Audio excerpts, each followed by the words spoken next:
Hello, everyone. It's End All Be All here, and we are back with GAC now. It's 5v5 season.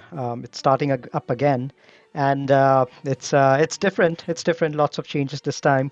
Let's actually go through the battles first. So this is the third and final battle of the week. I did not record my first two battles just because they were unremarkable. My first one was against Imranho, which was an auto set, so nothing really interesting out there. Second battle was against Holden, who did try, but was only able to clear one zone of mine. And then now we are in the final with Wen Qualto. Kaibe combatant, about 820k lifetime banner, so he tries. He's pretty okay in GAC. I wouldn't say he's the best opponent I've faced, but no top ranks or anything like that. But he does set a very hard defense. If I see the defensive holds that he's had, it's close to 800, which is a little bit lower than the 1000 that I have. But that means that he always sets a tough defense. He's got 4 GLs, doesn't have JMK, and I don't have C. So both of us have the same number of GLs, but he doesn't have the new one. And he doesn't have Executor as well. So I did have the upper hand going into this battle, but I had to be prepared for a tough defense because this guy usually keeps 3 GLs on defense. And he ends up preventing his opponents from clearing more than 1 or 2 zones. And then, he clears more because usually if opponents tend to cheese against him, he tends to, clear that, and then that's how he wins. So I had to be prepared for that. What I did was I set given that I knew that he will set at least 2 or 3 GLs on defense, I set my JMK cat right up there in the front. And if he doesn't have a JMK of his own, it's very difficult to take out JMK cat. There are very few limited options. JML is an option, but he always keeps JML on defense, which is what I was hoping. And then I've also kept gas and DR over here in the front because I wanted to stop him at the front zone right over here. And that's why if you see at the back, what I've placed is more or less cheese because I didn't want him to cross the front zone at all and only clear the zones up top. Here it's not exactly pure cheese. I mean, there's Padme with bad Galactic Republic, and then there's Django with the leftover bounty hunters and Bo. And then there's Finlead with the vets and all that. So it's not really cheese, but if you've exhausted a lot of good teams trying to take down the front, it can get problematic. And then down here, I have my BAM team, my Grievous with Newt, uh, JTR with the heroes, and then I've kept Trey over here with Dooku and Sith Trooper. Dooku is there just to give troopers a little bit of a problem, but I didn't expect that team to hold. So a few tougher teams at the top compared to the back, and then I've kept my Executor and Executrix, both Empire ships, at the back, and kept my get-to ships on offense. Now you can see over here, my opponent went heavier defense than usual. Usually he keeps DR, gas, and CLS on offense, but he's kept all those three on defense over here, along with the SLKR over here with the Daka zombie. So pretty tough wall up front on top. And then down south, he's kept Ray and JML under Basti Watt. So with JKL in there as well. So 3 GLs as I was expecting on defense, and BB8 with the Grievous squad.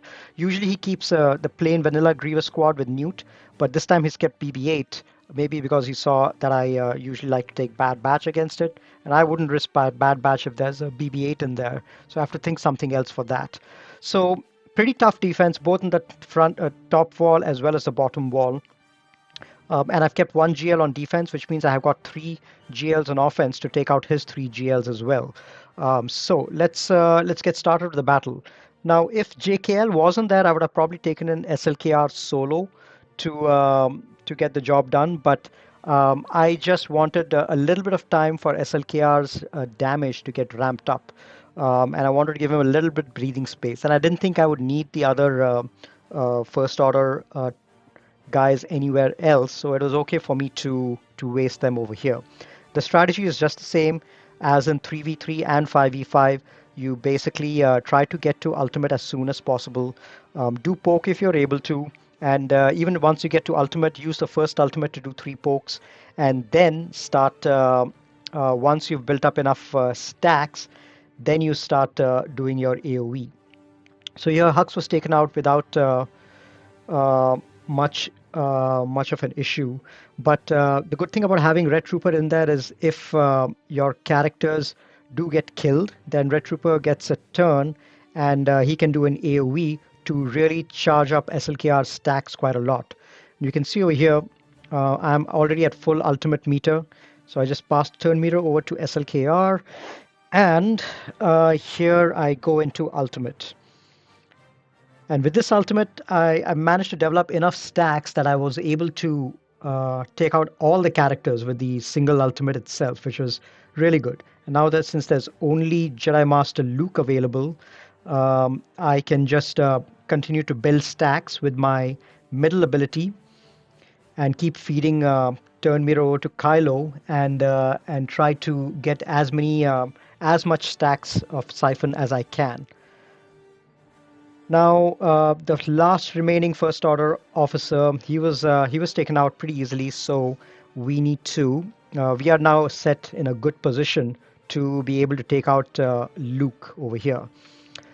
It's not going to be good banners, but at least it's a one shot. I knew that this is not going to be a banner battle because my opponent has JML on defense, so he's not going to be able to one shot my own JMK cat. So I can afford to be a little liberal with banners over here, and as long as I clear the board, I should be in a good position to win. Um, because yeah, there's no way my opponent is one-shotting my JMK or even two-shotting it, given that he's got 3 JLs on defense. Okay, um, now I'm just doing as much damage as I can. There's still purple protection over here on Jedi Master Luke, so I need to keep getting my stacks up. And now you can see the purple protection has gone, and Jedi Master Luke is very nearly done, and now he's done. So 47 banners. All right, now let's take care of the grievous battle over here. Now with BB-8, usually I like to take sisters in there. Things get a little complicated if Newt is also in there, but I was prepared to double shot it with something else if needed. So this is a tough squad, and with sisters, there's always a chance that you lose. But just have to play it slowly and efficiently, and hope for good RNG that um, the droids don't die back to back too soon, and your Daka doesn't get stunned or taken out. When Newt is present, there's another danger as well, which means that your Daka could be her cooldowns can be reduced as well with Newt's second special. That will prevent her from reviving anyone. So that is another possibility as well. All right. So I'm trying to apply stun and trying to equally damage everyone over here and trying to take down B2 whenever I can. Lots of AoEs, and these guys are stacking their damage as well. Um, and I'm also trying to do as much basics as I can so that I stack up Daka's health. And the other advantage of doing basic with Daka is, there's a chance that a second person gets stunned. So, there's always a chance that Grievous could get stunned as well. Now here I considered reviving, but then I wanted to stack up Daka's health a little more. So that's what I did over there. There you go. Lots of deaths over here. So now both the deaths are exhausted from zombie. Now I just need to um, kill B1 and B2, and then we'll be in a much better spot. And we have to prevent our BB-8 from getting to Illuminator Destiny at all costs. Now over here, our Daka got extorted and she got taken out. The way that it works is, so now you see over here, the way that it works over here for Daka is that if Daka has got lower health than zombie, then Grievous targets her. Otherwise, he usually goes after zombies. So in that case, Daka was low health, which is why I got taken out. Now over here, I managed to get a Sarge back and take out B2. So, at least it's a relatively easier cleanup. There's no B2 in there, there's no BB8, but there is B1 with the full 100 stacks all over again, and then there's Newt as well. So I decided to take my Mon Mothma team in there. So I've got a really weak Mon Mothma team. It's got like a G8 POW and G12 Biston and Scout.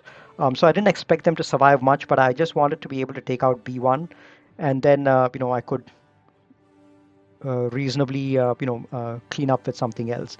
Now, unfortunately, my POW got taken out, the weakest character, and Grievous had to target POW. But over here, I considered calling the scout, the trooper, but then I managed to call POW, which was a big mistake because there was a big AoE and he was taken out.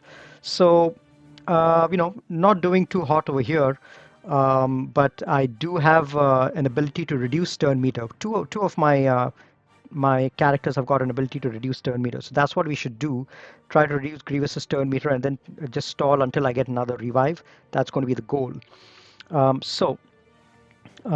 trying to get to Cara Dune as well as Biston's turn meter reduction ability. There you go. So that's one ability that I can reduce his turn meter, and I managed to pull back a little bit.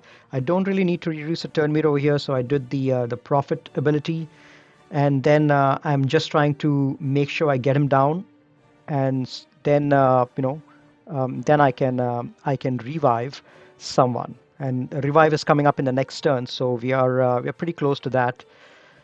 And you can see over here we are almost through to Grievous. That's one advantage of Newt being there. Grievous is not going to give a mark to Newt because he's not a droid. Now we get a revive, and we're able to get power back, which means we're in a much better situation now. It's only Newt left, so it's not much of an issue. But so poor banners, but we were able to get rid of the Grievous team without wasting any good teams, because I don't know what's at the back, and I'll need a lot of good teams to take out the really heavy teams up north. There's SLKR, there's GAS, DR, CLS. So I'm trying not to waste any good teams to take out the Grievous. So I was okay with the double shot as long as I didn't waste any big teams. Now, with for the Ray, I was in a quandary because I did not have any resistance characters to go with my Ray. My JTR as well as my Finn, two resistance teams were on defense, so I've had 10 resistance characters that I couldn't choose from at all. And then my other tanks are really not that great. L3 is only G12, and so on and so forth. And the other team that I sometimes like to take with Ray is Scoundrels. So Bam and IG and Quill, they do great with Ray in 3v3 and in 5v5. But those guys also were on defense. So I decided that Ray against Ray, uh, especially with all the tanks that they had, I needed something with sustain, because otherwise my Ray was going to get taken out by the enemy Ray. And the only team that I could take was the Bad Batch.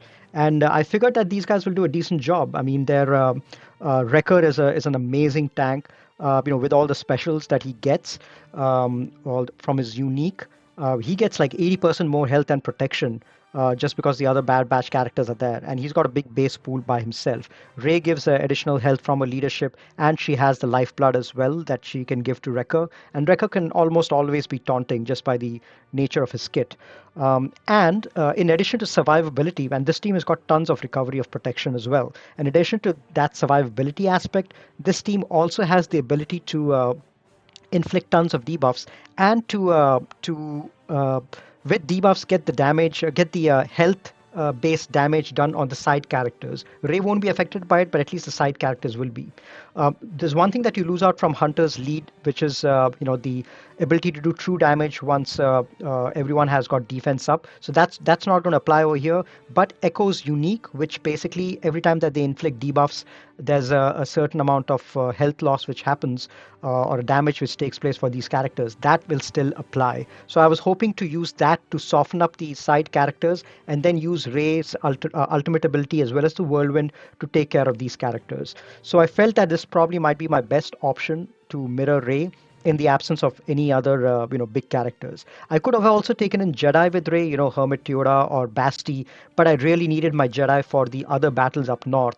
So this was the really the best option that I had. Plus, I usually take Bad Batch against Grievous, and since I'd already taken care of the Grievous team, I felt it was okay to use these guys over here. Okay, so let's see how the battle goes. So here her race, the enemy race faster, so I just do my own ability over here, and then apply daze and healing immunity, which is again amazing.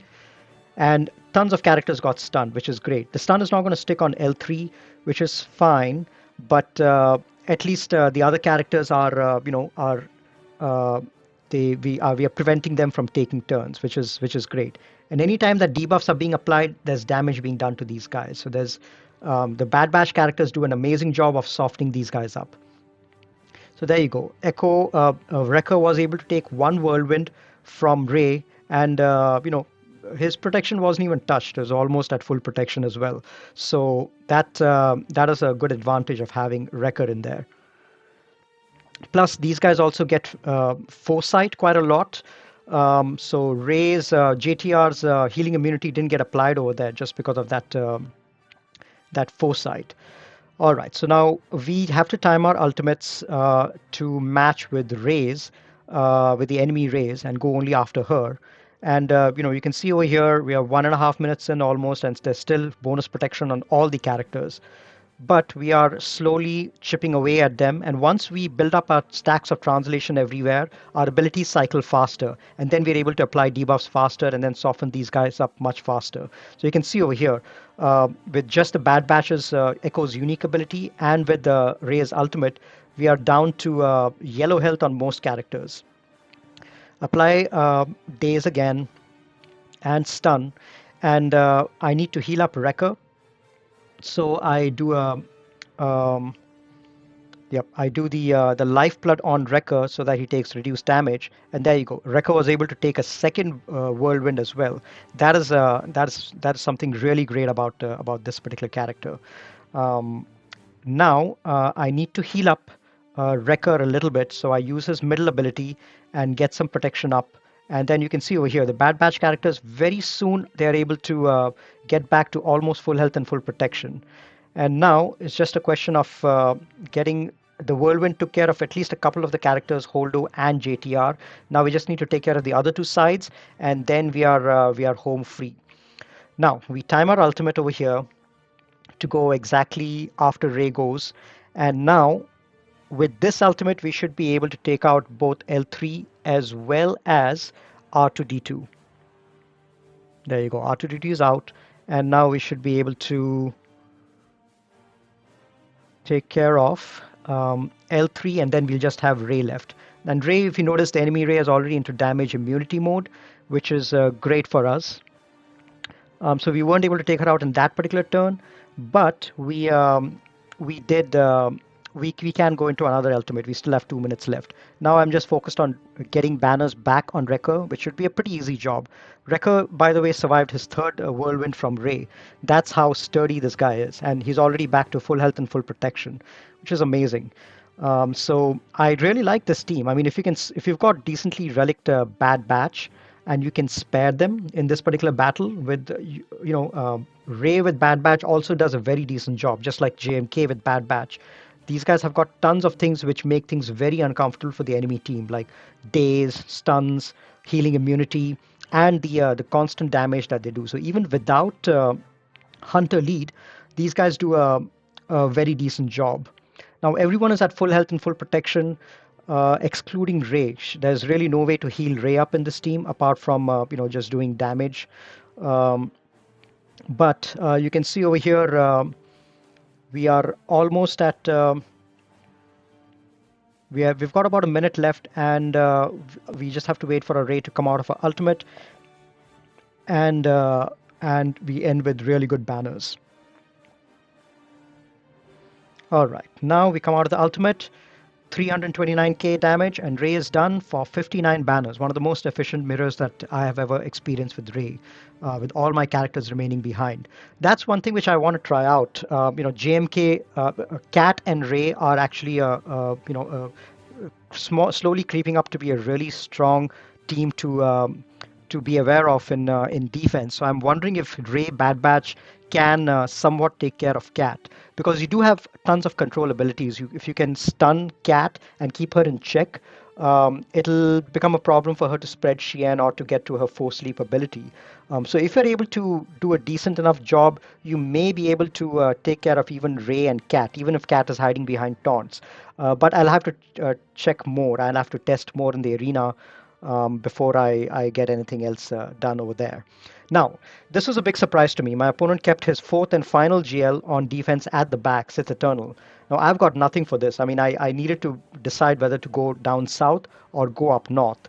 The other two teams are not really much of an issue. I can take them out, but I've got really nothing for Sith Eternal. I had everything planned out for everyone at the top, but I've already expended 2 GLs. I just have 1 GL left, Jedi Master Luke, who anyway is terrible against Sith Eternal. So I decided to go north and clear that zone and get to ships and clear ships as well.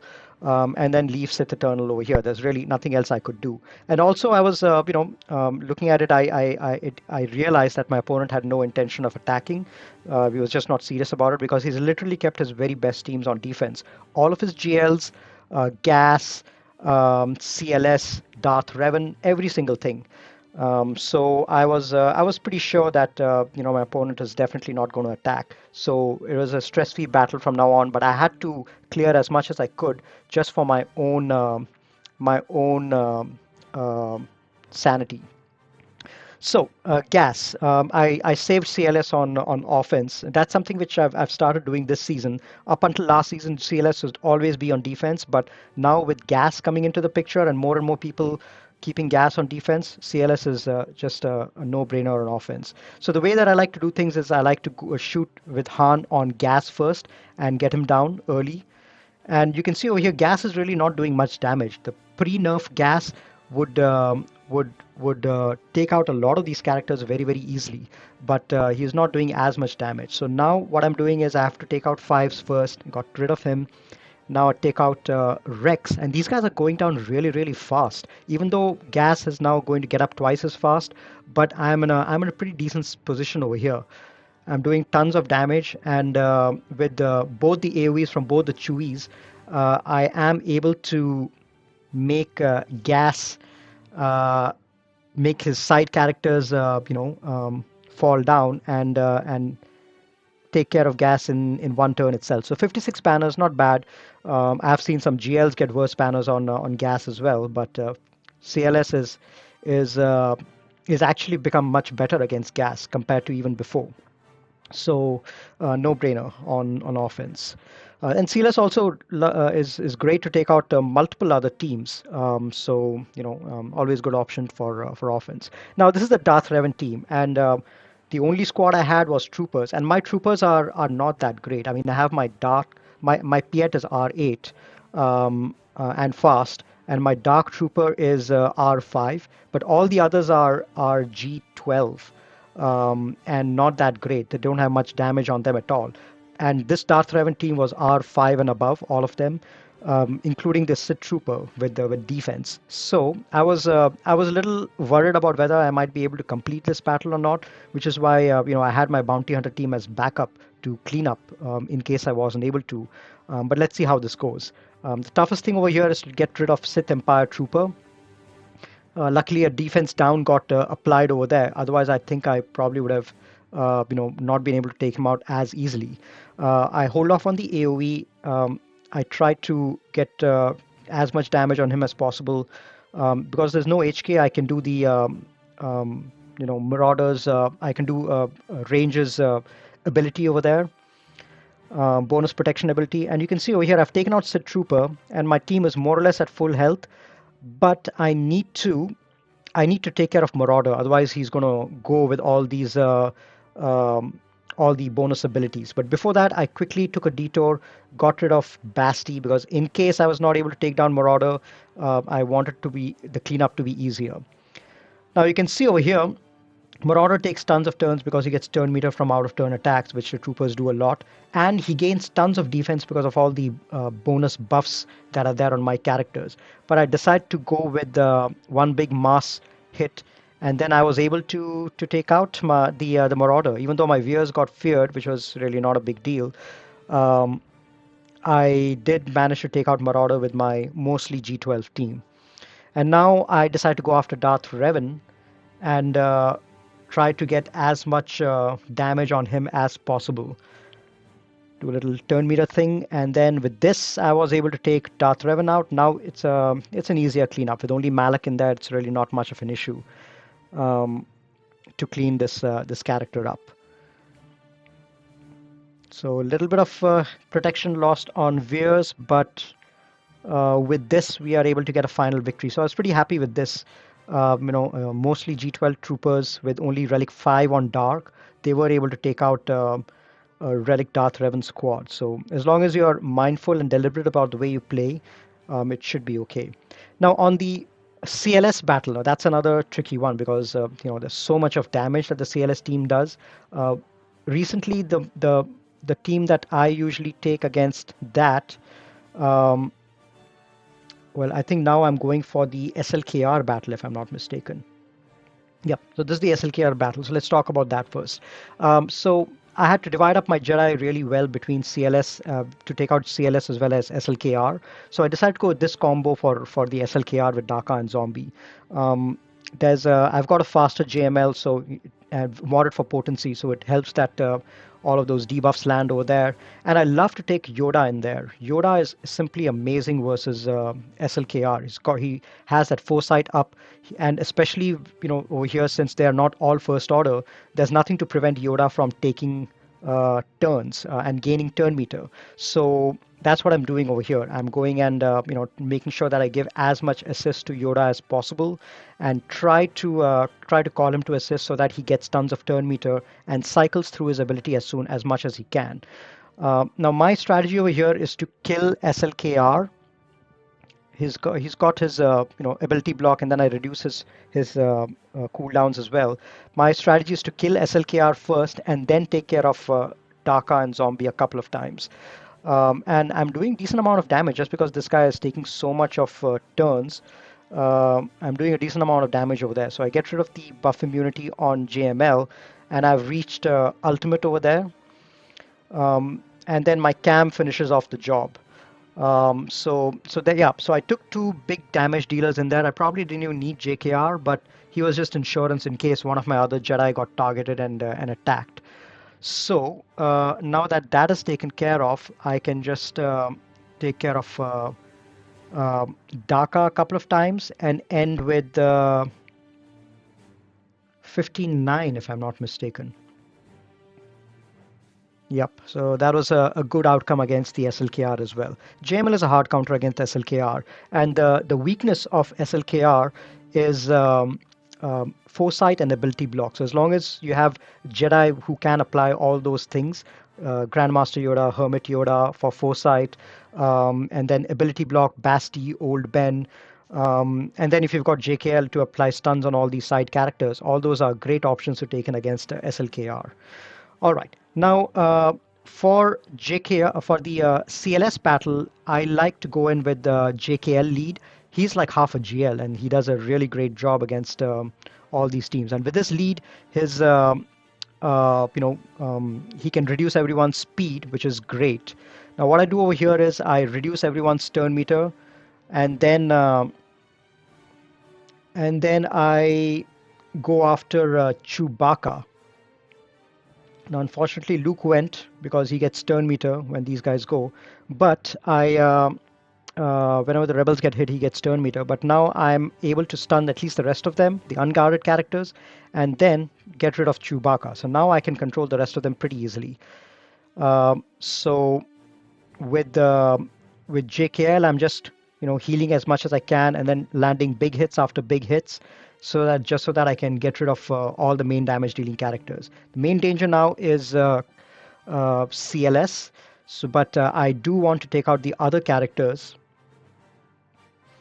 before taking out CLS. Still 4 away from my Heroes Arise ability. And these guys are really, really thick. And it takes a while to get 3PO and Chewie down, because they get so much bonus from their abilities. Little bit left on 3PO and Chewie, and there I go and do one big assist, Heroes Arise, and then take care of Chupio. Now it's only CLS over here. And there you go, 59 banners. Again, a very efficient way to take care of CLS is if you have a JKL of your own with Jedi who can either gain turn meter like old Ben, or Jolie in there is great as well because he can revive, or you can get someone fast like Shakti, for example, who can give an edge, who can also cleanse. I like Hoda in there just because he's stealthed, and in case one of the other characters get stunned, Hoda is a fast Hoda is always there to go and do Heroes Rise ability and cleanse everyone and give JKL a turn. So that's one of the most efficient ways I have found to take out CLS squad without using a GL. Usually get 58, 59 banners with that option. All right, now let's see what we have at the back. And he's kept both his get two ships on defense. So that's how I knew that he probably had given up the moment he saw the matchup, and he decided to keep his best fleets as well as best characters on defense, and just surrender the fight, which is too bad. I like a good fight, but at least in this case, I was able to get some decent practice done. Um, yep. Okay. So I just mirror the no, not a mirror, but I think I take the malevolence versus the negotiator and the negotiator versus the malevolence to get those two fleets down. All right, so um, yeah, I think over here I just taken the separatist fleet and then clone sergeant as a backup. He's a good backup flex tank to have. I don't keep clone sarge with my Galactic Republic fleet. So, he bounces around from fleet to fleet, sometimes First Order, sometimes Radis, and sometimes Malevolence like this. All right, so all of them go first. They're taking out my Vulture Droid, which is fine.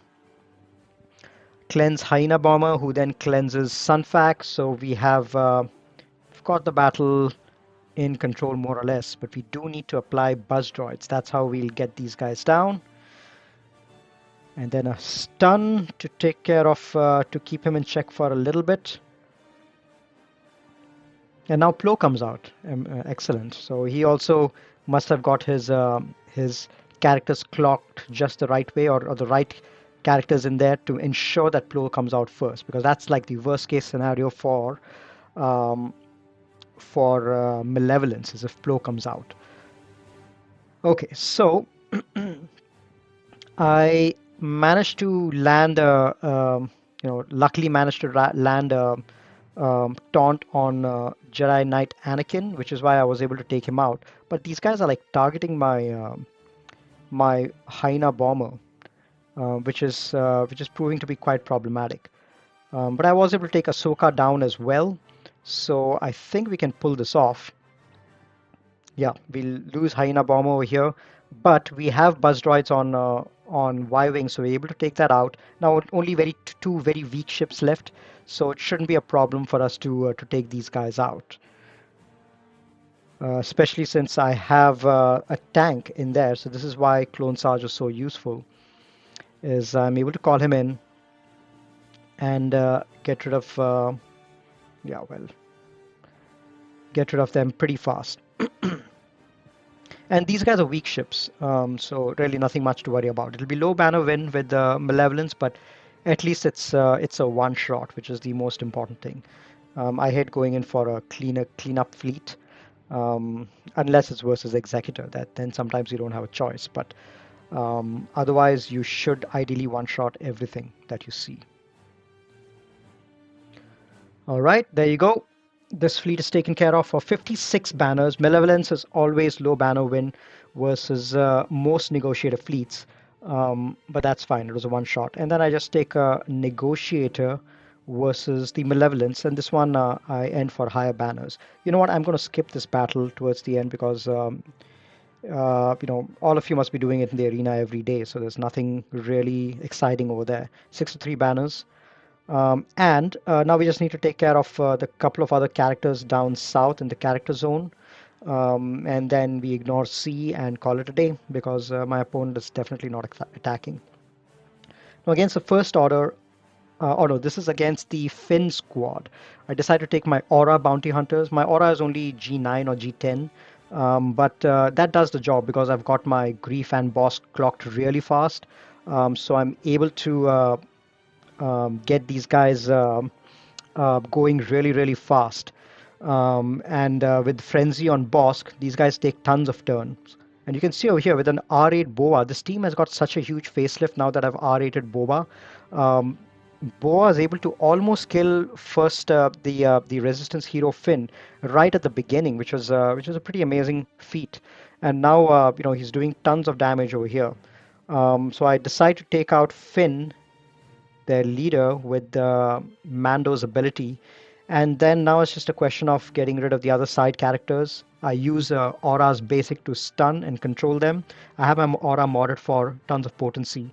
So she is able to land stuns on a consistent basis, which is really important for this team.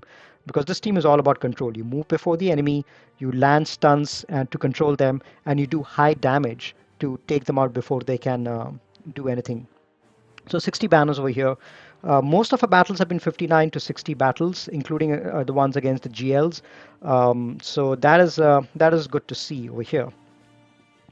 And then I take my Empire fleet or Empire uh, team versus the crew team over there. There's no Red Trooper, there's no Hux, so it's a less dangerous team. So they're not going to prevent my turn meter generation that comes from EP team, and I've got really good control characters like Thrawn and Gideon, and Vader hits less hard than before, but he still does a decent job, especially his Cuddling Blade, I think, does a pretty decent job. So I'll try to land as many debuffs as I can and get rid of first order executioner and then slowly chip away at the rest of them.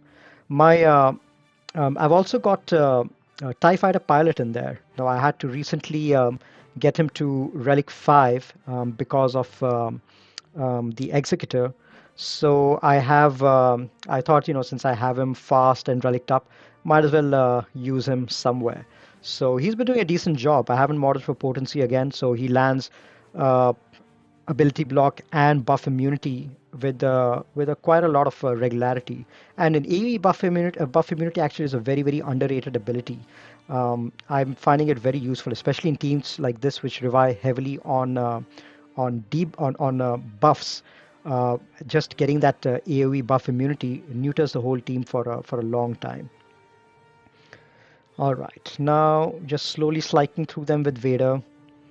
One big hit, take out crew, and now just make sure we end with full health and full protection. So you can see over here, because Thrawn, EP, and Gideon are support characters. When Gideon did his big move at the beginning, he gave bonus protection to all the supports, which is an extra insurance in case you have teams which do AOE and try to snipe your banners. Having that extra bonus protection on your support characters helps to ensure that you don't lose banners over there, like in cases like these when they counter back or something like that. So easy 60 over there as well. So we've done, apart from the drop battle and Grievous, and of course the Sith internal squad that we're not able to clear, we did pretty well in terms of efficiency. We got 59s and 60s across the board, and yeah, I think it was a decent clear. It wasn't a full clear, unfortunately, because this is an FU defense, and there's very little you can do about it. If I hadn't kept my JMK on defense, I definitely would have cleared pretty easily, in fact. But I did keep JMK, GAS, DR, and quite a few other tough squads as well on defense. So having kept a defense like that, I feel pretty happy with the status of my offense. All right, so that's it for the first week. It was a pretty uneventful week. In all three matches, only one of my zones got cleared, and two of my opponents didn't even attack, so a little underwhelming. Hopefully, I'll get some better opponents in week two, and I'll get to showcase that to you guys. If I get average to weak battles, I probably won't stream them and probably won't upload the video. I might just record them and give give no commentary. But I'll probably only give commentary when I either have interesting battles or I face really, really good opponents that I think you guys might be interested to watch. So that's it for this week. I will catch you guys later in week two. Happy gaining. Take care.